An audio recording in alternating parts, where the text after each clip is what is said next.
Assalamualaikum warahmatullahi wabarakatuh. Alhamdulillah, tidak pernah lisan kita sebagai seorang muslim berhenti memuji dan memuja Allah subhanahu wa ta'ala. Sebagai seorang muslim kita sangat meyakini bahwasanya dua susunan kata ini, Alhamdulillah, adalah susunan kata bersyukur dan berterima kasih kepada Allah. Dan Allah menjanjikan kekal dalam kitabnya dalam surah Ibrahim, la in syakartum la azidannakum. Kalau kalian bersyukur maka pasti aku akan tambah. Dan nikmat yang paling terbesar adalah nikmat Islam dan iman itu sendiri. Karena kita dengan Islam dan iman bisa jadi mengenal siapa Tuhan kita Allah subhanahu wa ta'ala. Dan juga tentunya kita dengan mengenal Allah jadi punya panduan hidup. Kita tahu apa yang harus kita kerjakan dan apa yang tidak boleh kita kerjakan. Apa yang bisa kita nikmati dan apa yang tidak bisa kita nikmati. Dari makanan, minuman, pakaian, pendapatan, pergaulan. Dan akhirnya dengan itu hidup seorang muslim akan terpandu dengan baik. Juga tentunya di akhirat nanti akan dibalas dengan nikmat surga yang abadi. Oleh karena itu jadilah sosok muslim yang selalu bersyukur kepada Allah. Selanjutnya kita panjatkan salam hormat kita kepada utusan Allah Nabi besar Muhammad sallallahu alaihi wa ala alihi wa sahbihi wasallam sebagai bentuk kepatuhan kepada Allah karena Allah perintahkan kita untuk sering-sering mengucapkan salam hormat kepada manusia terbaik ini dan juga dijadikan sebagai bentuk ibadah. Satu kali mengucapkan salam hormat akan dibalas oleh Allah Subhanahu wa taala dengan 10 rahmat. Oleh karena itu, jadi dia juga orang yang selalu mengucapkan salam hormat ini. Baik Bapak Ibu sekalian, terutama Ibu-Ibu, karena mayoritasnya tentu yang hadir Ibu-Ibu, sebagian Bapak-Bapak juga ada.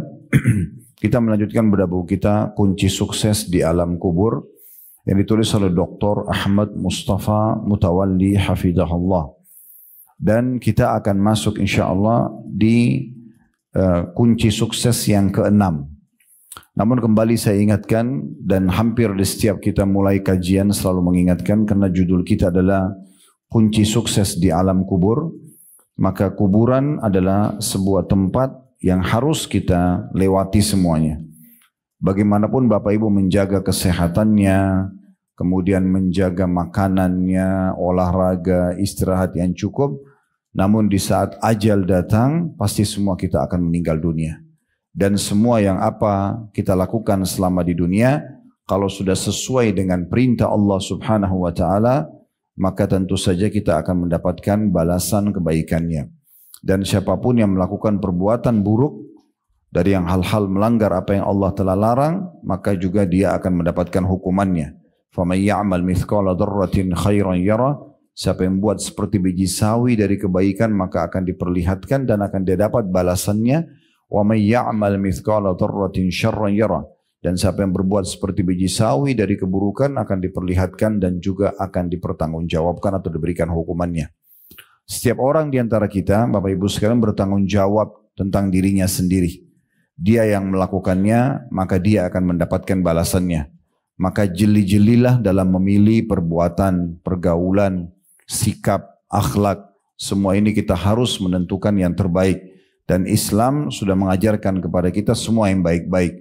Kalau Bapak Ibu coba menjadi seorang muslim dan muslimah yang baik, dipastikan hidup kita akan sempurna.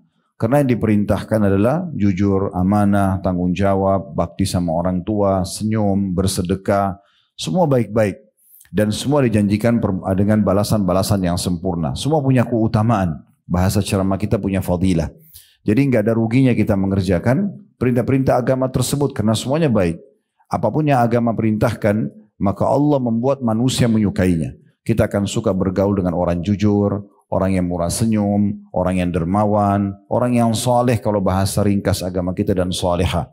Maka pasti kita akan merasa nyaman karena kita yakin tidak akan ditipu oleh dia, kita tidak akan disakiti karena orang ini tahu tentang hukum Allah subhanahu wa ta'ala.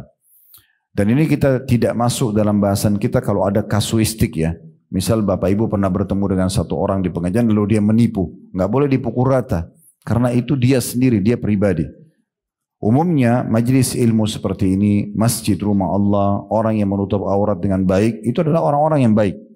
Karena tidak mungkin orang mau lowongin waktu duduk ya, sekian lama, sekian jam untuk mendengar, menutup aurat, berhati-hati dalam pendapatan dia di luar sana, kecuali memang karena dia takut kepada Allah Subhanahu wa taala dan dia ingin selamat dari siksa kubur, dari hisab hari kiamat dan masuk neraka. Jadi kalau ada satu dua orang yang salah, itu jangan dijadikan sebagai tolok ukur. Karena memang ada juga sebagian orang yang betul-betul memang tidak ada iman dalam hatinya, dia jadikan majelis ilmu, masjid sebagai tempat untuk menipu, sebagai tempat untuk melakukan pelanggaran-pelanggaran agama, dan itu tidak bisa dijadikan tolok ukur.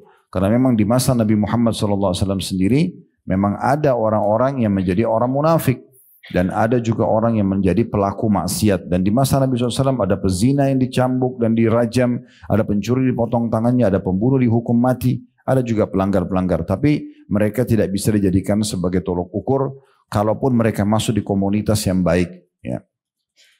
Begitu juga teman-teman sekalian, orang yang melakukan dari keburukan-keburukan, Allah buat di mata manusia dibenci. Pasti kita tidak nyaman bergaul sama pembohong, orang yang kasar, orang yang suka menipu. Sekali aja kita tahu dia punya sifat buruk itu, maka mungkin kita sudah menjauh dari dia. Allah buat memang perbuatan-perbuatan buruk yang Allah haramkan dibenci oleh manusia.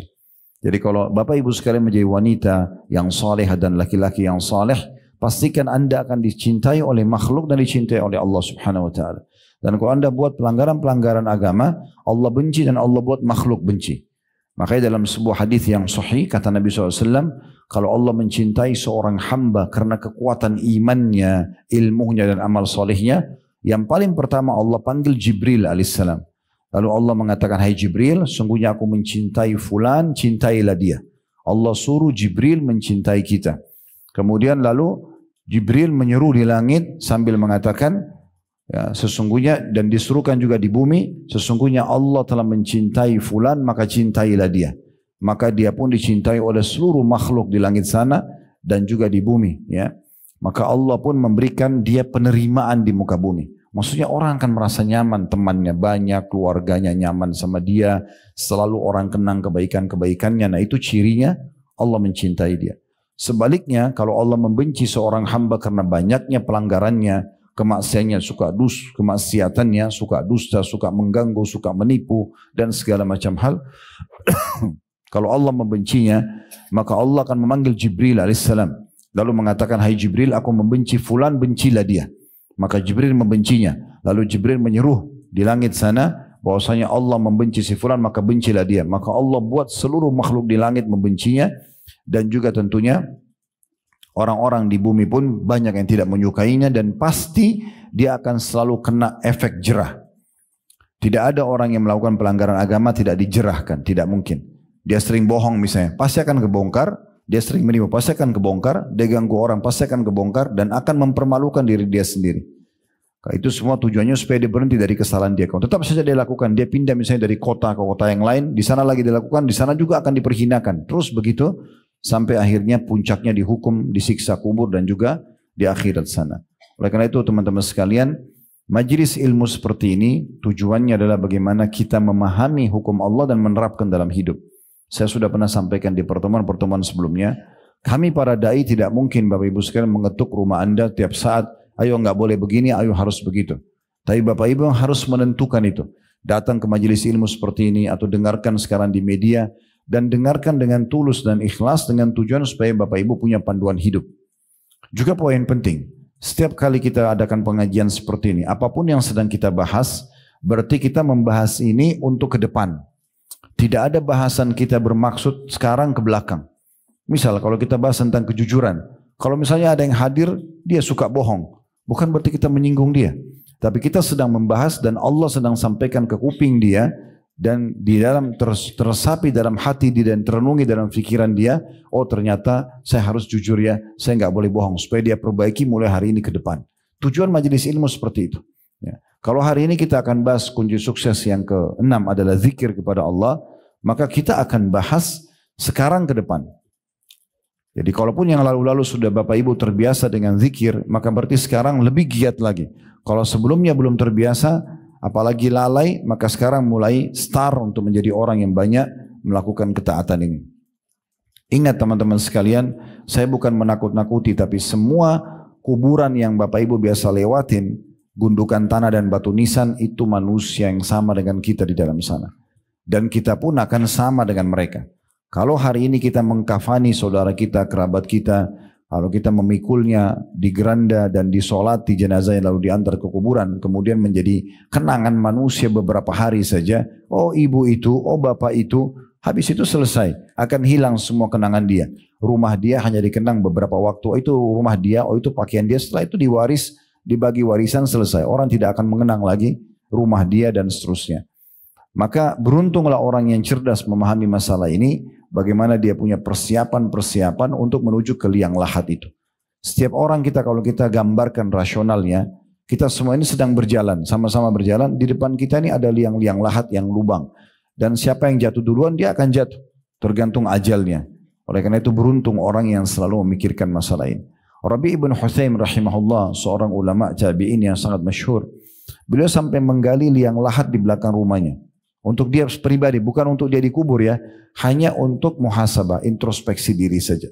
Beliau setiap malam masuk di situ lalu kemudian membaca firman Allah Subhanahu wa taala dalam surah Al-Mu'minun, qala rabbirji'un la'alli a'malu salihan fima tarakt. Ya Allah, kembalikanlah aku ke dunia, ya hidup lagi. Ini bagi orang yang sudah meninggal, apalagi dalam keadaan kafir, dia nyesal-nyesal. Lalu dia mengatakan, wahai Tuhanku, kembalikan aku di dunia. Semoga saja aku bisa melakukan amal-amal saleh yang dulu pernah aku tinggalkan.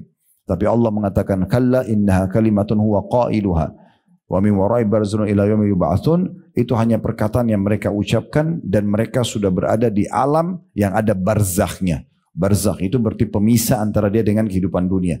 Jadi orang-orang di kuburan itu, walaupun dia manusia seperti kita biasa, tapi sudah nggak bisa buat apa-apa. Mereka berada di alam yang sendiri dan diletakkan oleh Allah dinding sehingga mereka tidak bisa interaksi sama kita lagi. Mereka tidak bisa lagi beramal, mereka tidak bisa lagi bertaubat, mereka tidak bisa lagi interaksi sama kita. Beruntunglah mereka yang sudah punya amal-amal yang mereka perbanyak semasa hidup sehingga menemani di kuburan, dan rugilah orang yang akhirnya menyia-nyiakan amal saleh. Juga kembali saya ingatkan, penyesalan di hari kiamat terjadi pada 3 orang. Yang pertama, yang abadi penyesalannya. Orang kafir, orang munafik, orang musyrik. Meninggal dalam keadaan ini menyesal abadi karena masuk ke neraka selamanya. Dikubur disiksa, di neraka disiksa dan tidak bisa keluar. Sampai dalam sebuah hadis yang sahih disebutkan, nanti ahli neraka akan memanggil para penjaga neraka dari kalangan malaikat, tolong minta sama Allah ringankan buat kami. Malaikat tidak jawab sekian puluh tahun, ya, nggak dijawab oleh malaikat. Terus disiksa 24 jam non-stop, tidak ada istirahatnya. Kalau penjara manusia di dunia ini masih ada waktu tidur, waktu istirahat, waktu ke kamar mandi, waktu makan, waktu olahraga. Di neraka nggak ada itu. Disiksa 24 jam dan non-stop. Nggak ada negosiasi. Mereka panggil malaikat puluhan tahun nggak dijawab. Setelah itu pun malaikat mengatakan jangan pernah kalian bicara. Nggak ada negosiasi. Tetap disiksa. Lalu mereka memanggil Allah Subhanahu wa taala, zat yang punya sifat Ar-Rahmanur Rahim, zat yang Maha Pengasih, Maha Penyayang. Mereka mengatakan, wahai Tuhan kami, tolonglah ringankan kami, keluarkan kami. Allah tidak menjawab mereka, kata Nabi Muhammad SAW, selama seumur dunia. Ya, umur dunia ini berapa miliar tahun? Ya, perlu kita tahu ya, kita ini manusia makhluk terakhir Bapak Ibu sekalian. Sebelum kita sudah ada jin, sudah ada hewan-hewan, sudah ada air. Ini semua ini sudah ada sebelum kita. Ya, Allah sudah ciptakan. Makanya waktu Allah ciptakan Nabi Adam, iblis sudah ada, malaikat sudah ada. Dalam surah Al-Baqarah waktu iblis atau malaikat disuruh sujud, iblis menolak, kan gitu. Jadi ini semua bukan hal yang baru gitu. Ya, semua ini sudah ada sebelumnya. Maka kita makhluk terakhir. Ya, dan kita harus paham masalah ini teman-teman sekalian, supaya kita jangan sampai terlalaikan terus-menerus. Ya, karena kalau terlalaikan terus-menerus akan menyesal nantinya. Akan sangat menyesal, bukan cuma menyesal, akan sangat menyesal nantinya. Jadi kita harus renungi sama-sama, kita harus punya persiapan betul-betul dan kita harus selamatkan diri kita. Karena kalau tidak jadi masalah, ya, kita akan jadi masalah buat diri kita sendiri. Perbanyak amal soleh dan kalau ada kesempatan dikasih umur, maka perbanyak taubat dari dosa-dosa yang lalu supaya tidak ada hisabnya nanti hari kiamat. Sebelum datang waktu kita tidak bisa lagi berbuat apa-apa, tidak bisa lagi kita selamatkan diri kita. Jadi penyesalan yang pertama adalah orang-orang kafir, munafik dan musyrik yang abadi. Mereka tidak bisa lagi keluar dari neraka itu dan disiksa selamanya. Lalu kita kembali ke riwayat tadi, maka mereka memanggil Tuhan mereka Allah, zat yang Maha Pengasih dan Maha Penyayang, tapi Allah tidak menjawab mereka seumur dunia. Setelah itu pun Allah menjawab mereka, ikhsa'u fiha wa la tukallimun. Ya, terhinalah kalian di dalam neraka itu, tinggallah di situ selamanya dan jangan pernah kalian bicara dengan aku. Jadi setelah disiksa seumur dunia, Allah juga menjawab begitu. Karena banyak orang lupa. Mereka cuma tahu sifat Allah Ar-Rahman Ar-Rahim, Allah Maha Pengasih Maha Penyayang, tapi mereka lupa Allah juga Syadidul Iqab. Allah itu sangat berat siksaannya. Ya, Bapak Ibu bisa rasakan siksaan itu. Kita sekali bohong, bisa saja Allah buat kita gelisah sebulan. Siksaan Allah itu berat. Sekali orang buat salah, Allah buat dia masalah rumah tangganya misalnya sekian tahun. Banyak masalahnya. Padahal sebenarnya cuma karena masalah mungkin pernah bohong sekali, mungkin dia pernah menipu sekali, mungkin dia pernah mukul sekali, sudah cukup Allah buat dia berhari-hari gelisah. Ya, oleh karena itu jangan pernah anggap cuma satu sisi Allah Maha Pengasih Maha Penyayang dan lupa kalau Allah itu sangat berat siksaannya. Amal soleh dipelajari untuk diterapkan, dosa-dosa dipelajari untuk dijauhi. Ya kan itu. Golongan kedua yang menyesal adalah orang-orang mukmin yang banyak dosanya sehingga dosanya lebih berat daripada amal solehnya. Dikenal dengan usatul mukminin.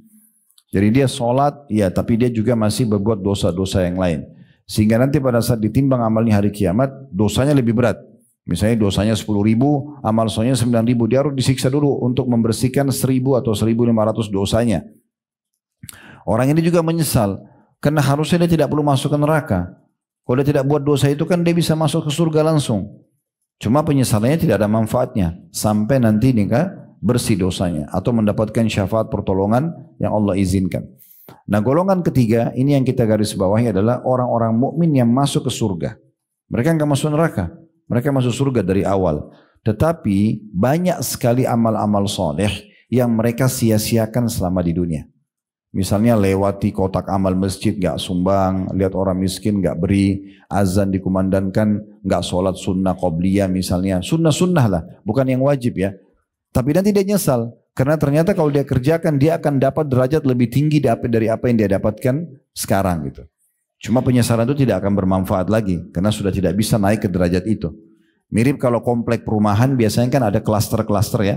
Ada klaster yang premiumnya, ada klaster tipe A, tipe B, tipe C gitu ya. Nah bisa saja orang yang cuma mengerjakan amal wajib, misalnya dia di klaster B misalnya, atau di klaster C. Klaster yang di atasnya itu lebih mewah, lebih bagus fasilitasnya. Tapi itu khusus orang yang menggabungkan wajib sama sunnah. Dia nggak bisa lagi dapat itu.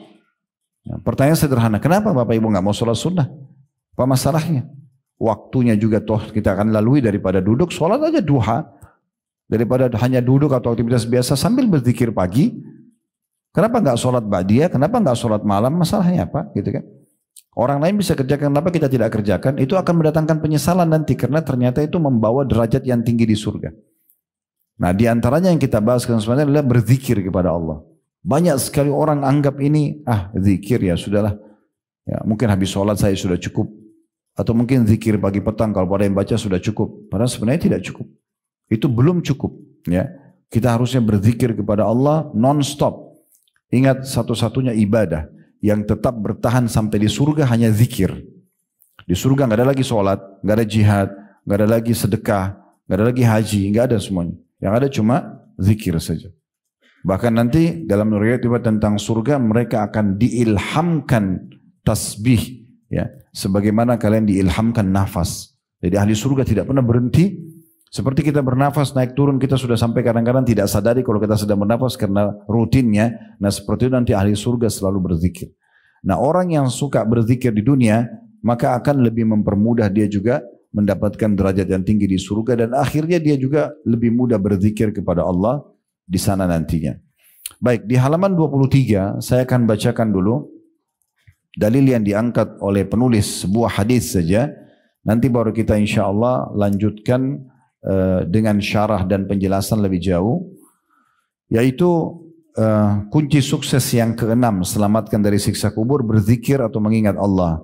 Disebutkan hadis dari Mu'adz bin Jabal radhiyallahu anhu, dia mengatakan ma'amila adamiyun amalan anjalahu min azabillahi min dzikrillah. Terjemahannya, tidaklah seorang anak Adam melakukan satu amalan yang lebih menyelamatkannya dari azab Allah dibandingkan zikir pada Allah. Itu hadis ada footnote di bawah diriwayatkan oleh Imam Malik, Tirmidzi dan Ibnu Majah. Hadis ini ya memberikan gambaran kepada kita teman-teman sekalian bagaimana agungnya zikir itu. Sampai-sampai Ya, di sini Muadz bin Jabal radhiyallahu anhu mengatakan pastikan tidak ada sesuatu yang paling cepat dan paling mudah menyelamatkan orang dari siksa Allah kecuali zikrullah. Sebagian ulama mengatakan kalau ada orang pas terjerumus dalam dosa pun kemudian dia berzikir kepada Allah, misalnya dia terbuka pintu interaksi sama lawan jenis, dia mau terjerumus pada zina. Kalau dia sempat ucapin saja astagfirullah, itu tiba-tiba kayak seperti ada tameng gitu. Kayak dia muncul rasa takut, dia khawatir, dia bisa tidak lanjutkan. Orang pencuri, orang apa saja, atau mungkin orang lagi duduk gosipin orang. Tiba-tiba ada yang mengatakan astagfirullah. Itu satu kali ucapan saya sudah cukup membuat orang jadi hati-hati. Apalagi kalau dia segera berzikir lebih banyak, maka akan membuat dia jauh daripada perbuatan dosa itu. Berarti juga selamat dari hukuman yang bisa datang dari perbuatan dosa tersebut. Ya. Jadi zikir ini sangat besar sekali manfaatnya. Baik, karena penulis hanya mengangkat sebuah hadis, maka saya akan coba bacakan untuk Bapak Ibu sekalian dari kitab Sahih At-Targhib Tarhib. Ya. Kitab As-Sahih At-Targhib Tarhib ini insya Allah nanti kalau tidak ada halangan saya akan kirim ke tim, nanti tim akan kirim ke ketua majelis ta'lim dan bisa dikirimkan ke Bapak Ibu ya. Nanti bisa dibuka PDF-nya di di rumah ya. Yang jelas ada kitab zikir khusus ya, kitab zikir khusus ya, diangkat oleh Al-Mundhiri namanya. Al-Mundhiri pengarang buku At-Targhib Tarhib. Kitab At-Targhib Tarhib ini termasuk kitab yang sangat kami referensikan ya, karena khusus membahas tentang janji-janji Allah di ibadah yang kita kerjakan dan juga khusus membahas ancaman-ancaman Allah di dosa yang kita kerjakan. At-Targhib artinya hadis-hadis yang berisikan motivasi untuk mengerjakan ibadah, keutamaan-keutamaannya lah ya. Semua masalah perintah dalam agama di situ disebutkan hadis-hadisnya oleh Al-Mundhiri rahimahullah tentang keutamaannya. Dan at-tarhib artinya ancaman ya, bagi pelanggar dosa ya, ancaman bagi pelanggar dosa, dan itu kena hukumannya. Dari situ diangkat hadis-hadis tentang masalah ancamannya. Riba itu apa ancamannya, zina apa ancamannya. Jadi saya sangat rekomendasikan untuk Bapak Ibu baca buku ini, dan bukunya sangat mudah untuk dibaca. Nanti dalam bentuk PDF akan dikirim ke panitia. Nanti panitia insya Allah baru share ke Bapak Ibu sekalian ya. Tapi mungkin bukan sekarang, tapi selepas kita ta'lim. Sekarang fokus saja dengarkan apa yang ditulis oleh beliau. Dan yang akan dikirim nanti adalah buku judulnya Sahih At-Targhib Tarhib. Sahihnya. Maksudnya adalah setelah menelusuri buku Al-Mundhiri oleh Al-Albani rahimahullah, Syekh Al-Albani mengeluarkan hadis-hadis yang lemah. Lalu beliau menukil dan hanya menulis di situ buku, di dalam buku itu hadis-hadis yang sahih dan hasan saja. Lalu kemudian beliau mengatakan judulnya Sahih At-Targhib Tarhib. Jadi insya Allah nanti buku ini kalau Bapak Ibu baca nggak perlu khawatir ini sahih nggak hadisnya, karena buku ini sudah sahihnya. Baik, ada satu kitab dari kitab-kitab ini, dari kitab-kitab yang ini kurang lebih 6 jilid terjemahan bahasa Indonesia ya. Di jilid 3-nya ada khusus tentang masalah zikir. Misal contoh, beliau menyebutkan tentang adanya anjuran memperbanyak zikir kepada Allah Subhanahu wa taala. Hadis yang pertama dengan sanad sahih dari hadis Abu Hurairah radhiyallahu anhu bahwasanya Rasulullah SAW bersabda, yaqulullahu ana inda dhanni abdi bi, saya sesuai dengan prasangka hambaku ya. Wa ana ma'hu idza dzakarani, dan aku akan selalu bersamanya kalau dia mengingatku, berzikir kepadaku, maka Allah akan selalu mendampingi kita. Sehingga kalau ada kebutuhan dipenuhi, ada kesalahan kita mohon maaf bisa dimaafkan, ada kejahatan yang akan menimpa kita bisa diselamatkan. Itu maknanya aku akan selalu bersamanya, menjaganya, melindunginya, memenuhi kebutuhannya kalau dia mengingatku. Fa in dzakarani fi nafsihi dzakartuhu fi nafsi. Kalau seandainya dia mengingatku di dirinya, maka aku pun akan mengingatnya di diriku, kata Allah. Wa in zakarani fi mala'in zakartu fi mala'in khairin minhum. Kalau dia mengingatku di kerumunan orang banyak, kayak ibu lagi dan bapak sekalian lagi di pasar, lagi di mall, lagi di jalan, tapi sambil berzikir kepada Allah, ya. Maka aku pun akan menyebut-nyebutnya dan mengingatnya di depan kelompok yang lebih baik daripada mereka, maksudnya di depan para malaikat. Allah membanggakan. Ini lihat si fulan atau fulana sedang mengingatku. Ya, Allah membangga-banggakan di depan para malaikat. Wa in taqarraba ilayya shibran taqarrabtu ilaihi dhira'an. Kalau dia mendekatkan diri kepadaku sejengkal saja, aku akan dekatkan diri kepadanya sehasta. Jadi sedikit kita coba dekatkan diri sama Allah kayak begini 1 jam dengerin ceramah misalnya, udah cukup untuk membuat Allah Subhanahu wa taala mendekatkan diri kepada kita. Ya, sedikit kita berusaha, sedikit kita taubat, istighfar beberapa kali, sedikit kita sholat sunnah misalnya, sudah cukup kita merasa ada kedekatan diri sama Allah. Kayak lebih hati-hati dari pelanggaran, lebih semangat mengerjakan ibadah, maka sejengkal saja Allah sehasta. Dan kata Allah, wa in taqarraba ilaihi dhira'an taqarrabtu ilaihi ba'an. Kalau dia dekatkan diri kepadaku sehasta, ya, maka aku dekatkan diri kepadanya sedepa. Ya, kalau dia sejengkal, aku sesiku. Kalau dia sesiku, aku selengan gitu ya.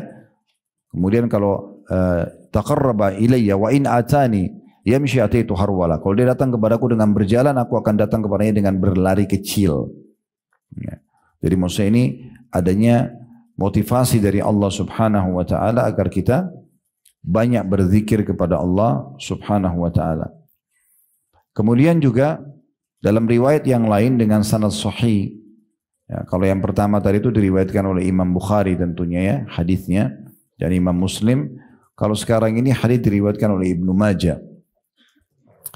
Dengan sanad yang sahih dari hadis Abu Hurairah radhiyallahu anhu, beliau berkata, "Inna Allah azza wa jalla yaqul ana ma 'abdi idza huwa dzakarani wa taharrakat bi syafatahu." Aku akan terus, kata Allah SWT, bersama dengan hambaku bila ia sibuk mengingatku dan kedua bibirnya terus bergerak untuk menyebut namaku. Jadi Allah selalu bersama, maknanya apa tadi? Allah penuhi kebutuhannya, Allah lindungi kalau dia ada masalah yang akan menimpa dia, atau akan memberikan jalan keluar kalau dia sedang menghadapi masalah sendiri. Jadi kalau ada orang mau jahat sama kita, Allah lindungi.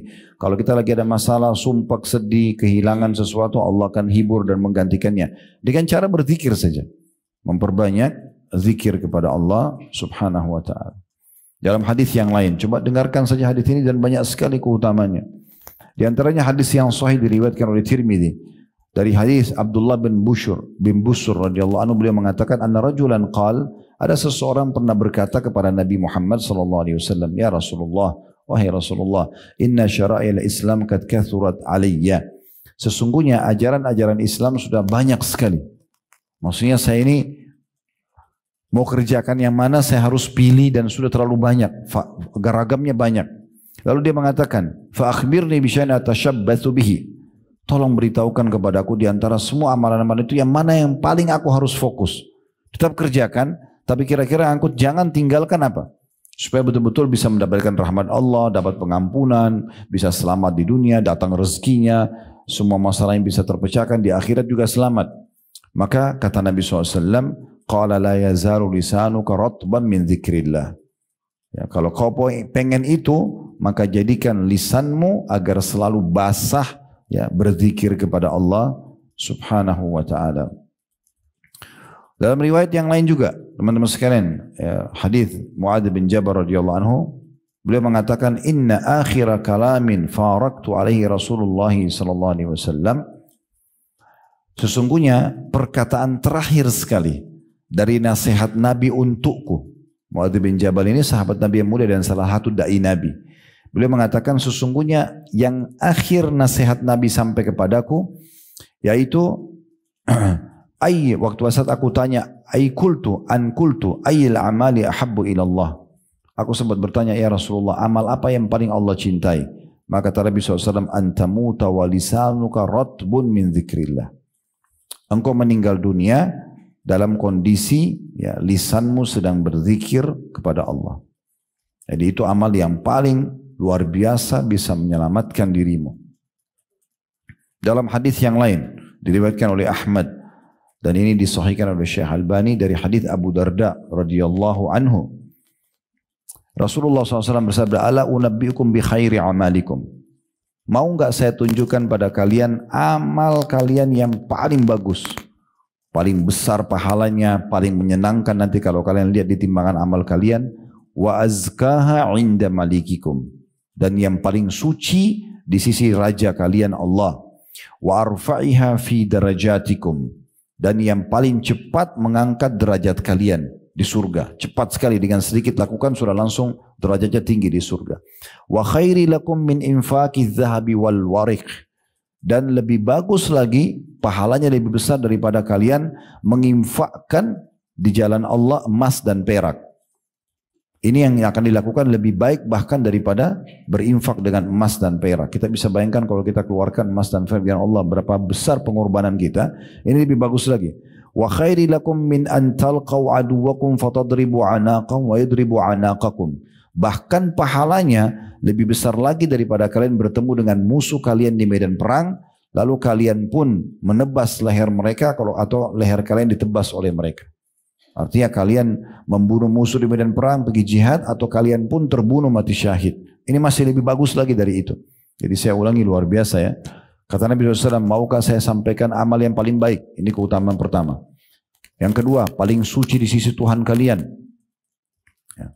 Jadi amal yang paling baik, maksudnya paling besar pahalanya, paling suci ya, di sisi Tuhan kalian. Kemudian yang ketiga, paling cepat mengangkat derajat kalian di surga. Paling cepat mengangkat derajat kalian di surga. Jadi luar biasa cepatnya melejit langsung ke derajat-derajat yang tinggi. Yang keempat, lebih baik daripada infak dengan emas dan perak. Lalu kemudian yang kelima, lebih baik daripada masuk ke medan perang, jihad, membunuh musuh atau terbunuh oleh musuh jadi mati syahid. Maka spontan semua sahabat mengatakan, qalu bala ya Rasulullah. Maka semua sahabat mengatakan, tentu wahai utusan Allah. Siapa yang enggak mau mendapatkan 5 keutamaan sekaligus? Amal yang paling baik, amal yang paling suci, paling cepat mengangkat derajat, lebih baik daripada sedekah dengan emas dan perak, lebih baik daripada jihad dan mati syahid. Maka mereka mengatakan, tentu ya Rasulullah. Qala, maka Nabi SAW mengatakan, zikrullah, berzikir kepada Allah. Qala Mu'adz bin Jabal, ma syai'u anja min adzabillahi min zikrillah. Lalu keluarlah perkataan Mu'adz bin Jabal. Nah tadi di buku kita ini cuma diambil potongan terakhir hadis ini. Maka Mu'adz bin Jabal mengatakan, ketahuilah tidak ada yang paling cepat menyelamatkan dari api neraka, dari siksa Allah dibandingkan zikrullah. Dan sudah kita kasih sedikit contohnya ya. Bahkan perbuatan dosa seseorang itu bisa tiba-tiba berhenti ya dengan dia berzikir kepada Allah. Dalam riwayat yang lain, Abdullah bin Umar radhiyallahu anhu mengatakan, mirip dengan tadi riwayat sebelumnya ya. Kata Nabi SAW, wa ma min syai'in anja min adzabillahi min zikrillah. Ketahuilah tidak ada yang paling cepat menyelamatkan seseorang hamba dari hukuman Allah dibandingkan zikrullah. Maka sahabat mengatakan, qalu walal jihadu fisabilillah, perang pun di jalan Allah ya Rasulullah tidak bisa secepat zikir untuk menyelamatkan dari hukuman Allah. Kata Nabi SAW, qala walau an yadriba bisayfihi hatta yanqati'. Walaupun orang yang sedang berperang terus ikut berperang sampai pedangnya terputus, apakah dia putus karena membunuh musuh atau dia dibunuh oleh musuh, dia sudah tidak bisa pakai lagi pedangnya. Berarti luar biasanya zikrullah itu, sampai-sampai betul-betul bisa menyelamatkan, menjadi pahala yang sangat besar dan bisa menyelamatkan dari segala macam mara bahaya ya. Jadi sangat baik itu kalau misalnya Bapak Ibu lagi kaget ya, atau lagi kagum, selalu zikrullah ya. Kalau kita lagi kaget, kita bisa bilang subhanallah atau Allahu Akbar misalnya. Kalau kita lagi kagum, kita bilang Masya Allah. Ya, selalu begitu ya. Dan setiap ada omongan, kalau itu positif, bilang Masya Allah. Kalau ada sesuatu yang kurang baik, astagfirullah. Terus itu ya. Dan ini non-stop.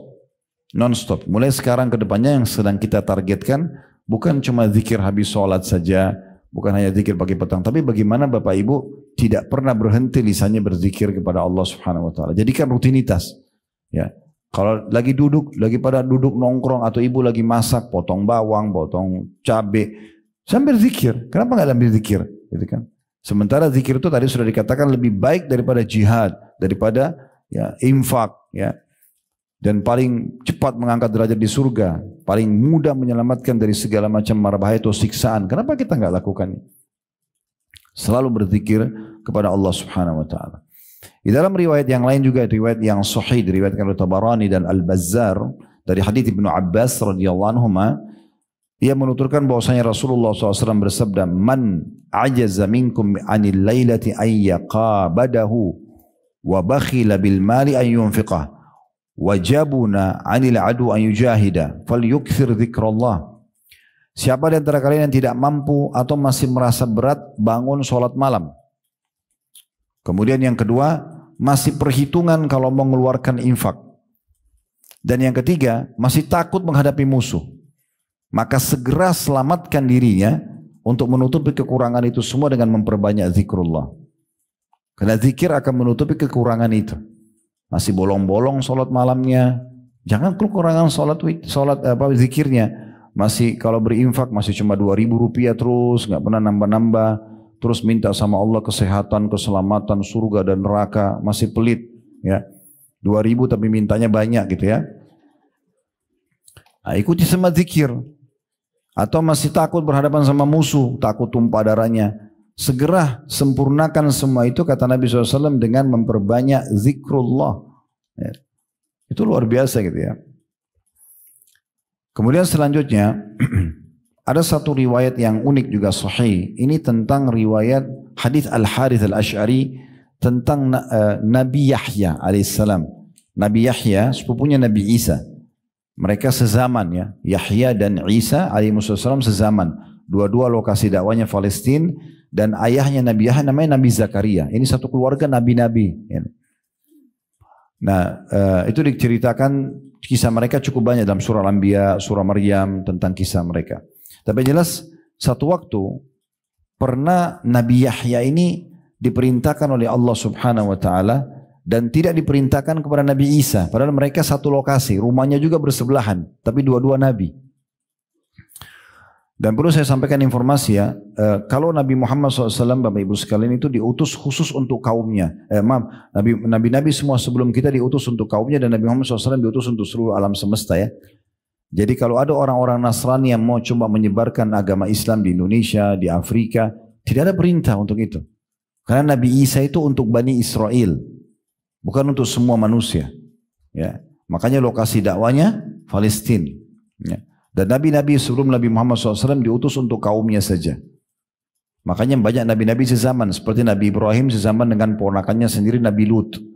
Nabi Ibrahim lokasi dakwanya itu Babilonia, Irak, yang ada Raja Namrud yang Allah binasakan yang coba membakar Nabi Ibrahim. Kemudian beliau pindah setelah itu ke Palestina. Lalu kemudian membawa Hajar dan Ismail ke Mekah. Jadi 3 titik ini saja agamanya Nabi Ibrahim. Nah, Nabi Lut itu tidak diperintahkan oleh Allah jadi nabi dan lokasi dakwahnya Jordania. Kalau meja ini kita bagi dua, ini Palestina tempatnya Nabi Ibrahim, setengahnya Jordan ini daerahnya Nabi Lut. Dipisahin cuma dengan laut mati saja. Tapi sini Nabi. Kita sering baca surah Al-Kahfi ya, malam Jumat, hari Jumat ya. Ada kisah Nabi siapa di situ? Nabi Khidir ya, yang sezaman dengan Nabi Musa. Sezaman tapi beda lokasi. Kan itu. Nah ini juga Nabi Isa alaihissalam sezaman dengan sepupunya sendiri Nabi Yahya, pamannya Nabi Zakaria, ini satu lokasi. Ini mereka di masa itu khusus untuk kaumnya dan bisa saja satu zaman mereka berapa orang berdakwah. Tapi Nabi Muhammad SAW berbeda. Beliau satu-satunya Nabi yang diutus untuk seluruh alam semesta. Semua orang harus masuk Islam gitu ya, mengetahui tentang Islam. Yang mengikuti beliau selamat, yang tidak tentu akan celaka. Nah seperti itulah yang diajarkan dalam agama Allah Subhanahu wa taala. Nah, kita kembali kepada hadis kita. Nabi Yahya pernah diwahyukan kepada Allah Subhanahu wa taala untuk menyampaikan 5 hal kepada Bani Israel. Tapi ini tidak diperintahkan kepada Nabi Isa. Ya, saya bacakan hadisnya. Nabi SAW mengatakan, Inna Allah auha ila Yahya bin Zakaria bi 5 kalimatin an ya'mala bihinna. Sesungguhnya Allah memerintahkan kepada Nabi Yahya untuk menyampaikan 5 atau mewahyukan 5 kalimat yang dia diperintahkan untuk mengamalkan 5 itu. Wa ya'mur Bani Israel an ya'malu bihinna, dan memerintahkan Bani Israel untuk mengerjakannya. Berarti di sini khususkan untuk Bani Israel. Tapi karena Nabi Muhammad SAW menukil kepada kita, kalau beliau sudah sampaikan berarti bagian juga daripada hal yang kita dianjurkan ya. Faka'anna abta'a bihinna, tapi Nabi Yahya terlambat dalam menerapkannya. Begitu terima wahyu enggak langsung diterapin untuk dirinya, enggak langsung disampaikan. Fa'atahu Isa faqal inna Allah amaraka bi 5 kalimatin an ta'mala bihinna. Lalu Nabi Isa diperintahkan oleh Allah untuk menegur Nabi Yahya.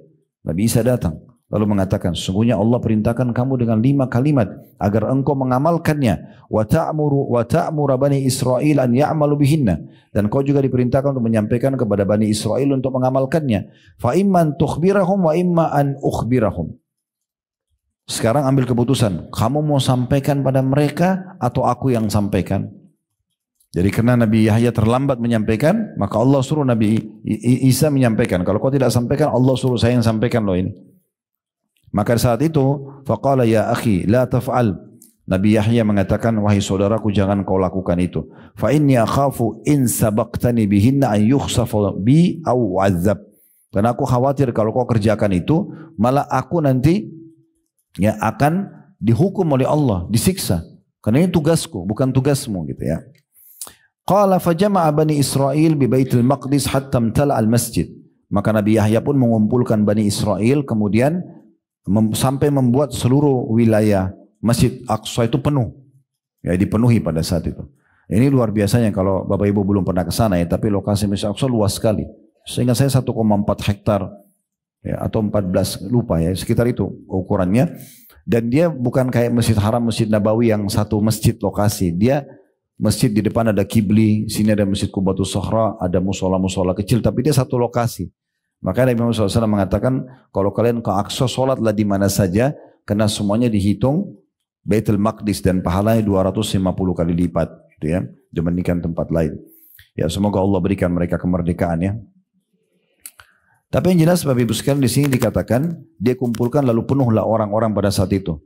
Entah bagaimana kuasa Allah, suara Nabi Yahya sampai ke mereka semua. Waktu itu belum ada pengeras suara, tapi mereka semua mendengarkan. Wa qa'adu 'ala syarafat. Sampai-sampai mereka duduk di beranda-beranda semua pelosok Masjid Aqsa. Thumma khatabahum faqal. Kemudian Nabi Yahya mulai berkhutbah dan berkata, Inna Allah auha ilayya bi 5 kalimatin an a'mala bihinna wa amura Bani Israel an ya'malu bihinna. Ketahuilah Allah perintahkan kepadaku 5 kalimat yang aku harus amalkan, 5 pesan dan untuk menyampaikan kepada Bani Israel juga. Untuk mengamalkannya. Awwaluhunna, yang pertama, alla tusyriku billahi syai'a. Jangan pernah kalian menyekutukan Allah dengan sesuatu apapun. Fa inna mathala man asyraka billahi kamathali rajulin ishtara 'abdan min khalisi mali bi dhahabin aw wariq thumma askanahu daran. Faqala i'mal warfa ilayya faja'ala ya'mal wa yarfa'u ila ghairi sayyidihi fa ayyukum yarda an yakuna 'abduhu kadzalik fa inna Allah khalaqakum wa razaqakum fala tusyriku bihi syai'a. Pesan pertama Allah untukku dan untuk kalian, jangan pernah menyekutukan Allah, partnerkan Allah dengan makhluk, nggak boleh. Ini hukum yang berat sekali ya. Kayak orang sholat baca dalam suratnya iyyaka na'budu wa iyyaka nasta'in, hanya kepadamu kami menyembah dan minta tolong, kemudian dia pergi kuburan sebelah mestinya minta-minta. Mana tadi statement dan komitmen dia mengatakan hanya kepadamu ya Allah, hanya kepadamu, kenapa minta pada kuburan tersebut? Ya, Imam Nawawi rahimahullah mengatakan, saya heran dengan orang yang masih minta-minta pada kuburan, yang dia tahu kuburan itu sebenarnya berisikan manusia seperti dia yang sudah jadi tulang belulang. Gitu kan? Kenapa harus minta sama itu? Dan belum pernah dinukil satu kali pun para sahabat mereka datang setelah Nabi SAW meninggal lalu minta-minta dari kuburan Nabi Muhammad SAW. Dan Aisyah tinggal 30 tahun, ranjangnya dia di sini, di situ kuburan suaminya Nabi SAW. Tidak pernah tuh beliau minta-minta pada Nabi di kuburan. Beliau berdoa kepada Allah Subhanahu wa taala. Dan kita diperintahkan agar minta kepada Allah sampai tali sendal kita pun putus minta kepada Allah. Kata Nabi SAW, minta apapun kepada Tuhan kalian walaupun sampai tali sendal kalian yang putus. Kita disuruh betul-betul manja kepada Allah Subhanahu wa taala. Kurang lebih begitu. Jadi enggak boleh syirik. Termasuk syirik, Bapak Ibu sekalian hati-hati, jangan pakai jimat, pakai susuk ya. Mau buat suami suka, ibu-ibu pakai cara manusia. Ya, cara manusia itu tatapan matanya syahdu, lisannya santun, tangannya ramah, ya baik, disuka sama suaminya itu. Ya, tidak usah bawa foto ke dukun, ya, supaya suka, panggil jin, ini nggak bisa. Syirik kepada Allah, nggak boleh. Kan gitu. Mau laris usahanya, nggak usah pakai kertas-kertas atau kucing yang ayun-ayun tangannya atau, ya. Nah itu keyakinan orang-orang non-Muslim, mereka yakin bisa panggil konsumen, bisa datangkan rezeki, nggak penting. Caranya gimana Ustaz? Supaya saya bisa usaha saya maju. Sederhana kok. Modal halal, sistem halal, produk halal. Habis itu ikutin dengan sedekah. Saya jamin 100% laku. Coba deh, modalnya selalu halal walaupun sedikit. Keberkahan akan ada. Produknya halal, sistemnya halal. Lalu jangan lupa hubungkan antara pendapatan kita, ekonomi ini dengan sosial. Bagi pada orang lain, maka akan banyak keberkahan. Nah seperti itu. Jadi yang pertama tidak boleh syirik. Ya kata Nabi Yahya alaihissalam, karena perumpamaan orang yang berbuat syirik adalah seperti seseorang yang beli hamba sahaya. Di masa dulu ada hamba sahaya, sekarang tidak ada. Ada hamba sahaya. Nah, dia beli hamba sahaya ini bisa diperjualbelikan. Kemudian dia tinggalkan di sebuah tempat dan dia siapkan semua fasilitasnya dan dia bilang, kamu kerja nanti hasilmu buat saya. Tapi ternyata dia pergi kasih hasilnya kepada orang lain. Siapa di antara kalian yang suka dengan itu? Maksudnya Allah ciptakan kita, lalu kita menyembah selain Allah subhanahu wa ta'ala atau mempartnerkan Allah dengan makhluknya. Pesan yang kedua, wa idza qumtum ila sholati fala taltafitu fa inna Allah yuqbilu biwajhihi ila wajhi 'abdi ma lam yaltafit. Kalau kalian salat jangan pernah noleh-noleh, ya. Itu pesan yang kedua. Enggak boleh noleh kiri kanan, lihat sana sini, karena sungguhnya Allah akan mengarahkan wajahnya kepada wajah hambanya selama dia tidak menoleh. Dari nasihat yang kedua ini berarti salat sudah ada sebelumnya. Jadi sholat itu bukan cuma kita. Semua orang yang beriman sama Allah itu ada perintah sholatnya. Ya. Maka itu kita perlu fahami dan yang penting adalah dalam sholat pesan Allah kepada Nabi Yahya nggak boleh noleh-noleh. Ya. Dan dalam hadis yang lain seorang hamba pada saat dia membuka matanya dan mengarahkan ke tempat sujudnya maka Allah memandang wajahnya sampai dia mengalihkannya. Atau makna hadis begitu. Yang ketiga, wa amurukum bisyami, dan saya perintahkan kalian untuk selalu menjaga puasa. Wajib atau sunnah. Wa mathalu dzalika kamathali rajulin fi isabatin ma'ahu surratan min miskin kulluhum yuhibbu an yajida rihaha wa inna as-siyama atyabu indallahi min rihil misk. Karena perumpamaan puasa itu seperti orang yang bawa tumpukan kayu kecil, tapi di antara kayu itu ada yang mengeluarkan bau kasturi. Maka orang coba cari kayu yang mana nih?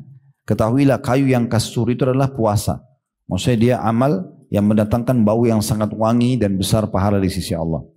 Yang keempat, wa amurukum bis sadaqah, dan saya perintahkan kalian juga untuk bersedekah. Wa mathalu dzalika kamathali rajulin asarahu al-adu fa'awsaku yadahu ila unuqi wa qarrabu liyadribu unuqa faja'ala yaqul hal lakum an afdi nafsi minkum wa ja'ala yu'til qalila wal katsira hatta fadha nafsahu.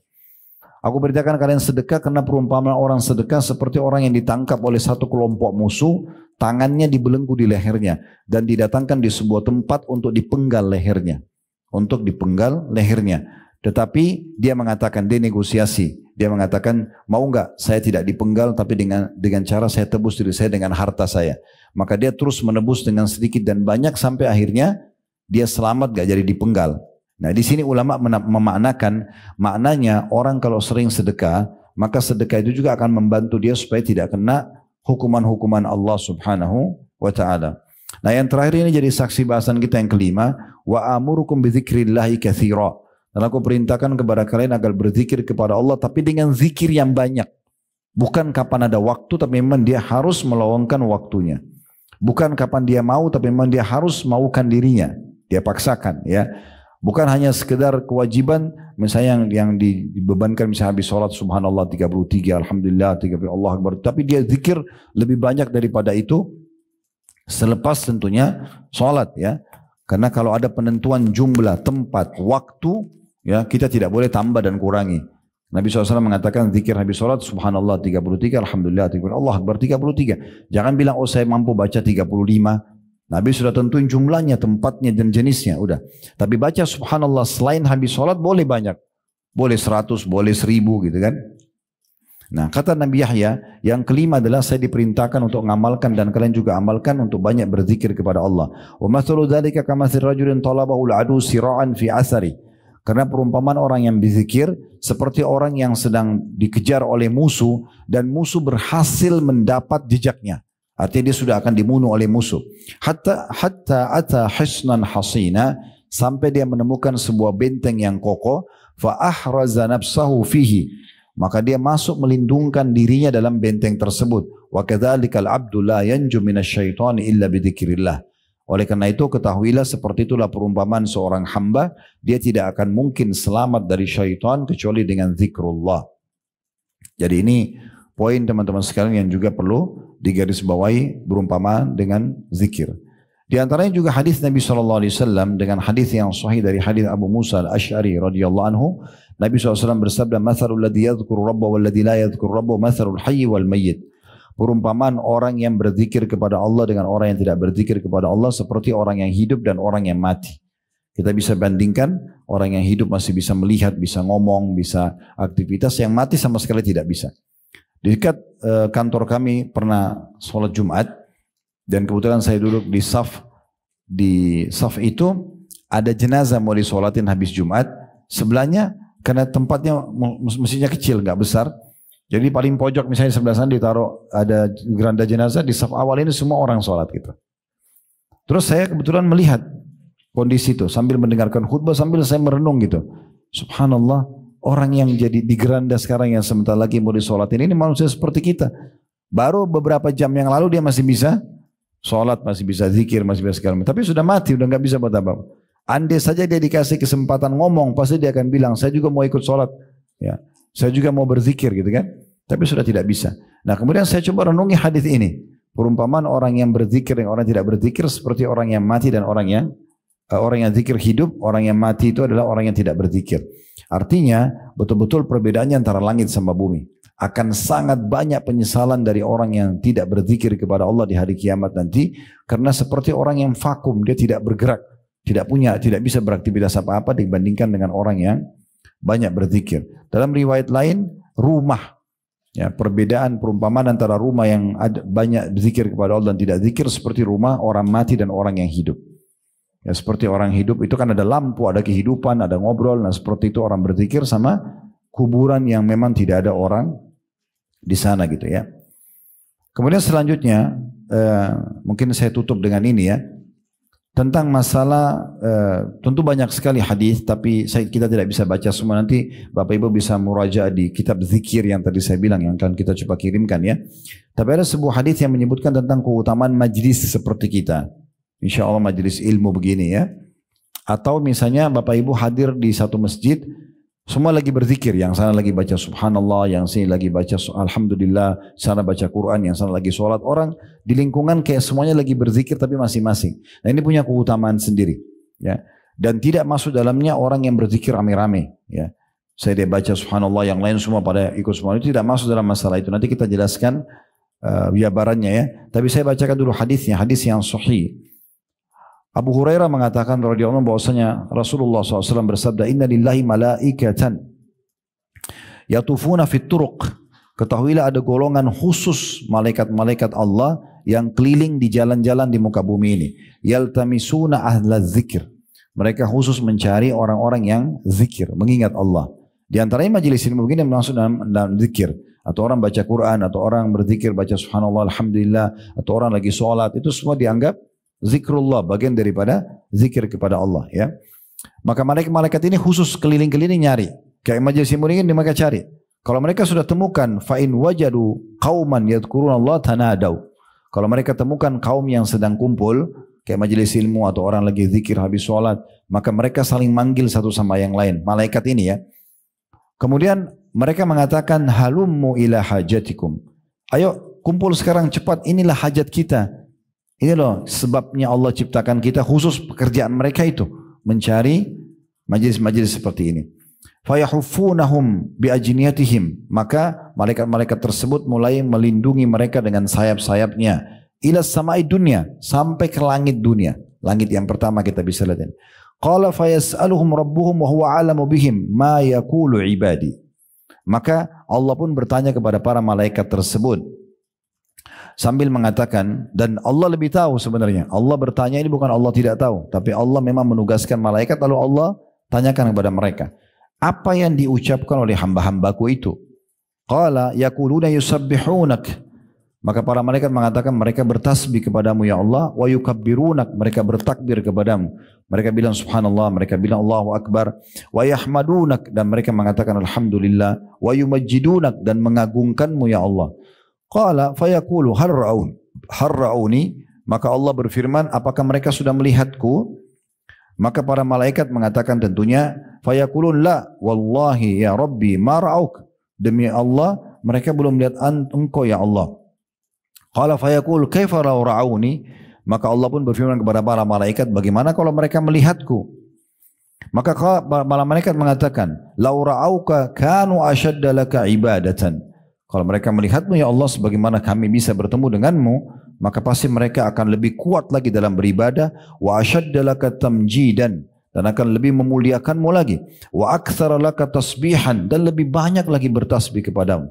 Qala fayaqulu fama yas'aluni, maka Allah bertanya lagi kepada para malaikat, mereka mohon apa kepadaku? Qala fayaqulun yas'alunakal jannah, maka para malaikat mengatakan mereka mau surgamu ya Allah. Orang dulu di majelis ilmu, orang berzikir, orang sholat, orang ngaji untuk apa? Untuk masuk surga. Mereka mohon surga ya Allah. Qala fayaqul wa hal ra'uha, maka Allah mau tanya lagi kepada malaikat, mereka sudah lihat surga itu?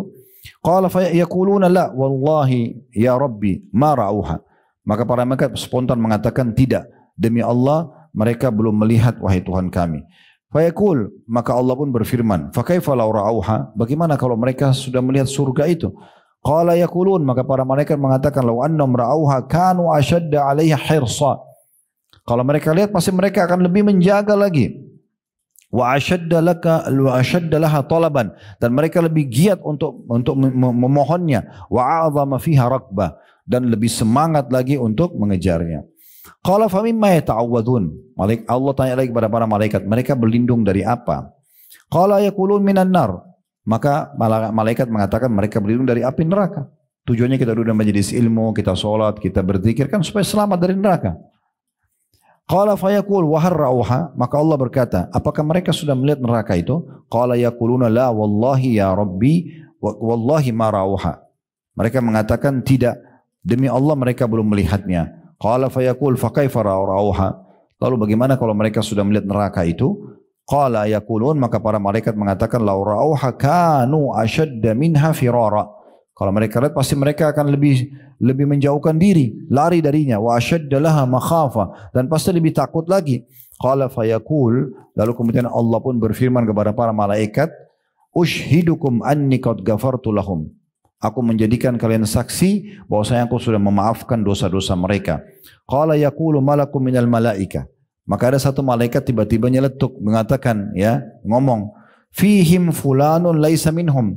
Tapi dalam majlis itu ya Rasul, ya Allah, dalam majlis ilmu mereka, dalam sholat mereka, ada orang datang tapi bukan dari golongan mereka. Tujuannya datang ke sini mau ketemu teman, bukan mau pengajian misalnya. Bagaimana? Apa dapat juga gitu? Maka apa kata Allah SWT, ini karena berkahnya orang yang kumpul, ya karena ingin mengingat Allah. Inna maja'a lihaja, karena datang karena ada hajatnya saja. Qala humul qawmu la yashqa bihim menjalisuhum. Kata Allah Subhanahu wa taala, mereka kaum yang tidak akan membuat orang-orang yang ikut bersama mereka itu rugi, ya. Artinya dapat juga orang itu. Ya. Karena keberkahan majlis itu sendiri, ya. Dalam riwayat lain saya langsung terjemahkan karena mirip ya, tapi cukup panjang. Sesungguhnya Allah Tabaraka wa taala memiliki malaikat-malaikat yang terpuji, terpilih secara khusus. Mereka selalu mencari majelis-majelis ilmu dan majelis zikir. Kalau mereka mendapatkan majelis tersebut, maka mereka duduk bersama orang-orang itu sambil mereka melindungi satu sama yang lain dengan sayapnya sampai mereka memenuhi tempat itu dan memenuhi sampai ke langit. Kalau mereka sudah selesai dan mereka naik kembali ke langit bertemu dengan Allah, Allah pun bertanya kepada mereka dan Allah lebih tahu. Dari mana kalian?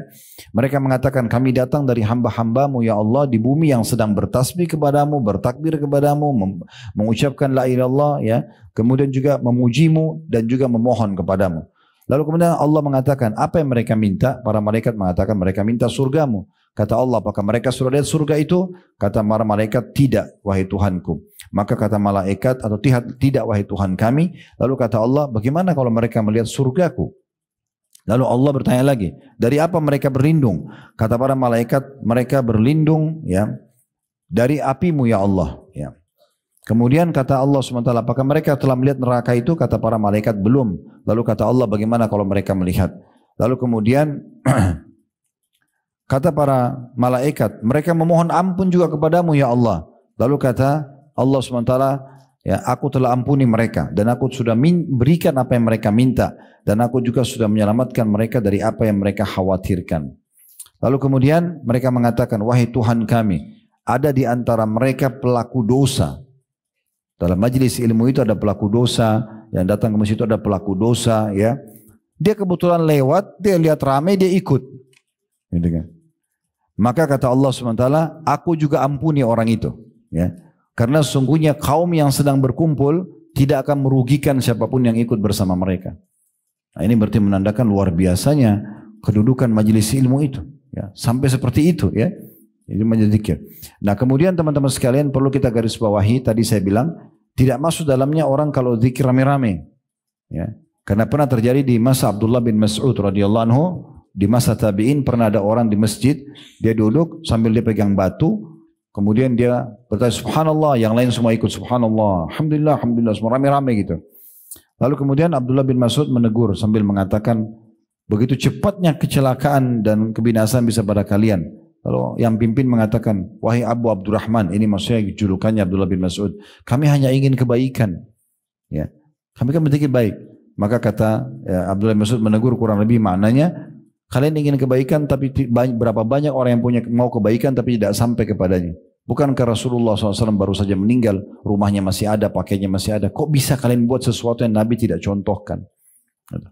Jadi maksudnya kalau kita mau pahala juga kita harus perhatikan baik-baik, ya, supaya betul-betul sesuai dengan apa yang Allah Subhanahu wa taala perintahkan, ya.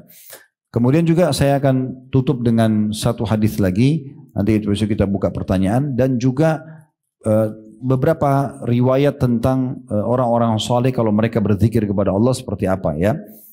Riwayat ini adalah seorang wanita bernama Yusairah radhiyallahu anha, ini wanita seorang muhajirah dari Mekah. Dia mengatakan, qala lana Rasulullah sallallahu alaihi wasallam alaikunna bitasbihi wat tahlili wat taqdisi waqidna bil anamil fa innahunna mas'ulatun mustantaqatun wala takfulna fatansayna ar-rahma. Bahwasanya Rasulullah SAW mengatakan kepada kami kaum wanita waktu itu, ya, karena wanita yang menyampaikan dan ada pengajian buat ibu-ibu pada satu dari Nabi SAW. Nabi SAW mengatakan, hendaklah kalian selalu bertasbih, bilang subhanallah, selalu bertahlil, mengatakan la ilaha illallah, selalu bertakdis atau mensucikan Allah, mengatakan subhanallah. Dan hitunglah dengan ujung-ujung jari kalian. Hitung dengan jari-jari kita, sudah ada garisnya Allah kasih, tinggal kita hitung, ya. Kemudian dikatakan, karena itu semua akan ditanya dan diajak bicara nanti pada hari kiamat. Jangan kalian lalai yang membuat kalian lupa dengan rahmat Allah. Hadis ini diriwayatkan oleh Tirmidzi dan juga Abu Daud. Ada riwayat lain yang menjelaskan tangan yang dipakai untuk berzikir akan menjadi saksi pada hari kiamat. Akan menjadi saksi pada hari kiamat. Nah, ini poin juga yang berhubungan dengan masalah ini.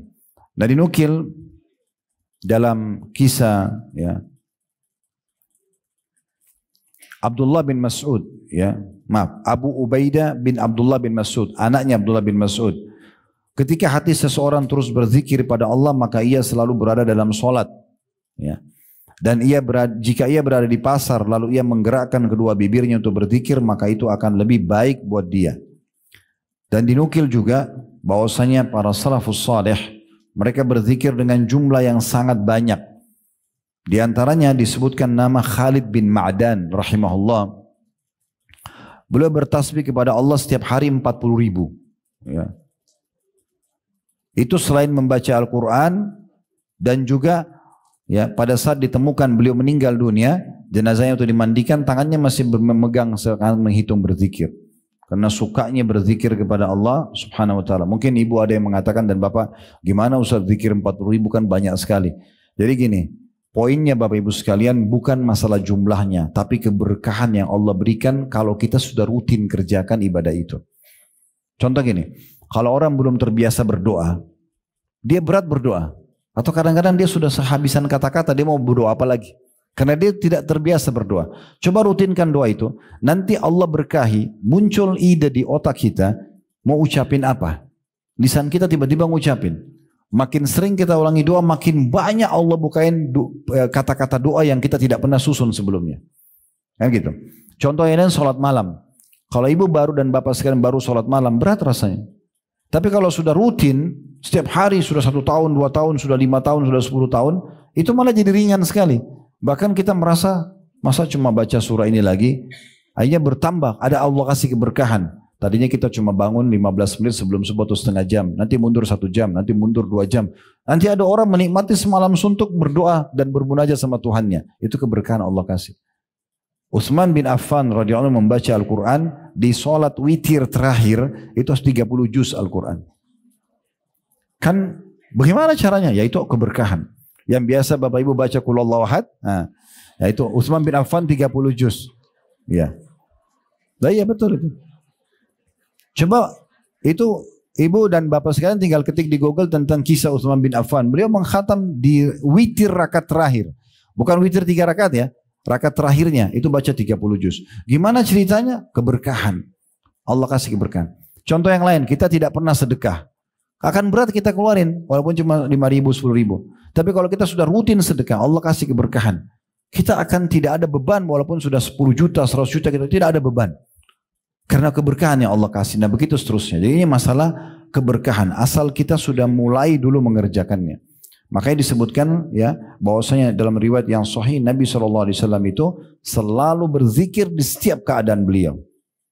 Kalau lagi ngomong sama orang beliau berhenti, tapi kalau lagi tidak ngomong sama orang selalu berzikir. Disebutkan dalam hadis yang sahih riwayat Bukhari Muslim bahwasanya karena Rasulullah SAW yadhkurullaha ala kulli ahyanihi ya. Ala kulli ahyanihi. Kalau Nabi SAW selalu berzikir dalam setiap keadaannya. Jadi rutinkan aja. Ya. Dan zikir kan tidak terlalu banyak lafadznya ya. Ada astagfirullah, ada salawat, dan kalau mau lebih pendek kita baca Allahumma salli ala Muhammad itu ya. Terus diulangi saya Allahumma salli ala Muhammad, Allahumma salli ala Muhammad. Kalau mau lebih lengkap bisa saja. Tapi kalau misalnya orang mau pilih yang ringkasnya, adalah haula wala quwata illa billah. Ada subhanallah, alhamdulillah, wa la ilaha illallah, Allah akbar. Ada subhanallahi wa bihamdi, subhanallahi azim. Itu kan? Ada la ilaha illallah dengan segala macam jenisnya. Tidak lebih dari 10 sebenarnya. Kurang dari itu jenis-jenis zikir. Jadi kalau Bapak Ibu lowongkan waktu untuk menyebutkannya dalam keseharian, anggaplah dimulai dari setiap zikir ini 10 kali aja. 10 kali subhanallah, alhamdulillah, la ilaha illallah, akbar, 10 kali astagfirullah, 10 kali salawat, 10 kali aja. Gitu kan? Di antara contoh kata Nabi SAW, siapa yang baca salawat kepadaku 10 kali di pagi hari, 10 kali di sore hari, maka akan dapat syafaatku hari kiamat. Pelan-pelan nanti tingkatkan jadi 20, jadi 30, nanti terus menerus akan lebih banyak dari itu insya Allah. Kapan kita Allah melihat keikhlasan kita, maka Allah akan mudahkan kita tentunya untuk ya, mendapatkan keberkahan di jenis ibadah itu. Allahu a'lam. Kita berdoa kepada Allah SWT semoga yang menghadiri majelis ini baik offline ataupun online ataupun siaran ulang dan live, semua diterima hajatnya dunia dan akhirat, dimudahkan urusannya, diampuni dosanya, diterima seluruh amal-amal solehnya, serta dipanjangkan umurnya di atas ketaatan kepada Allah Subhanahu wa taala, kesempurnaan ilmu, amal saleh, dan juga keberkahan di keluarga, di keturunan, dan juga di usaha-usaha yang sedang dikembangkan. Serta semoga Allah SWT selalu menjaga negeri kita agar menjadi negara yang aman, tentram, damai. Allah jaga persatuan, kesatuan dan juga kemerdekaan kita. Dan Allah berikan petunjuk para pemimpin untuk menjalankan tugas dan amanah dengan baik, sesuai dengan syariat dan apa yang Allah halalkan tentunya. Dan menjadikan masyarakat negara masyarakat yang gotong royong dengan pemerintah untuk menjaga persatuan, kesatuan dan juga kemerdekaan kita. Dan semoga Allah lunasi utang negara kita dengan semudah-mudahnya. Siapapun yang memberikan keburukan bagi Islam, bagi negeri kita, semoga Allah kembalikan tipu daya mereka kepada diri mereka sendiri. Dan kita doakan saudara kita di Palestina, terutama di Gaza dan Rafah secara khusus, dan dimanapun yang sedang tertindas, semoga Allah ikhlaskan niat mereka, terima para syuhada mereka, mulakan Islam di tangan mereka dan tangan kita semua, dan semoga Allah Subhanahu wa taala ikut sertakan kita bersama mereka di pahala, baik dengan doa, dengan harta, juga dengan jiwa kita. Dan semoga Allah menyatukan kita semua di surga Firdausya tanpa hisab, mana disatukan dalam majlis ilmu yang mulia ini. Allahumma amin. Wa sallallahu ala nabiyina Muhammadin wa alihi wa sahbihi wasallam. Walhamdulillahi rabbil alamin. Subhanakallahumma bihamdika asyhadu an la ilaha illa anta astaghfiruka wa atubu ilaik. Wassalamualaikum warahmatullahi